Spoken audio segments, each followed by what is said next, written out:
Well, I started losing my hair in probably mid-30s, and, I started seeking help out. I was on an airplane, and looked in the magazine, and I said, "Wow, Ken Anderson, top, you know, top hair restoration doctor of the country, and, well, I'm gonna check into this." And I did, and, my desire was to, how do these movie stars do it? How do they have a nice, beautiful lock of hair up here, and, I'm envying it because, I didn't have I had hair, but it was fading. So I thought, "Wow, I'll bet if he's being the top surgeon, this is probably my guy." So I Googled him and I found all the awards he had won. He's the top doctor. So I made an appointment. Thought it was gonna be expensive. I thought this was probably gonna, be the price of a house. And, wow, I was really impressed. It wasn't bad. It wasn't bad at all. Uh, it was affordable and, for regular Joe, as we call it. The procedure went well. I came in, staff took care of me.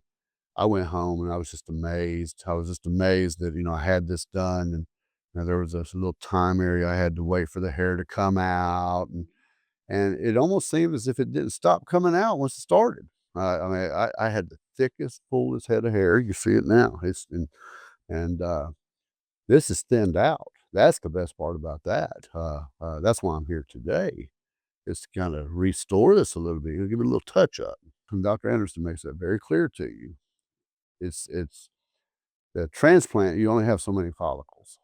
However, if you take care of what you have, that's the factor. So we know that Capillus had, I used Revogena is what he recommended to me at the time. I still use it today. I still have my little spray and all that. But the Capillus had, they came out with a newer one. I bought it, I updated, and I use it. I'm 56 years old. I'm, uh, I guess I'm what you call it in your fourth quarter. Okay. And, I don't when I look in the mirror, I don't see that. I just don't. I see, uh, and I don't know if this is a good thing or bad thing, but, to me, it's wonderful. I feel like I'm in my 40s. I have 4 children, and they're, you know, God, family, hair, okay? I take care of my hair. I love my hair. It's just shown me the confidence. It gave me new zeal in life. It's made me feel they say the 50s the new 40s and the 40s is the I don't know. I feel wonderful. I feel wonderful. The confidence, working out, I can shampoo it, I can highlight it, I can it's just regular hair. There's no evidence, none. I mean, you could search it over. There's no evidence that my hair has any kind of surgery at all. I don't have any scarring. I don't have any, uh, just nothing. Nothing. I don't have the blotches anymore. It's perfect. Very, very happy. Anybody that's trying to make up their mind whether to do it or not, do it now and do it here, okay? Do it now and do it here. I hate I waited as long as I did. I didn't do too bad. I think, I started in my early 40s, but I would love to have started 10 years earlier.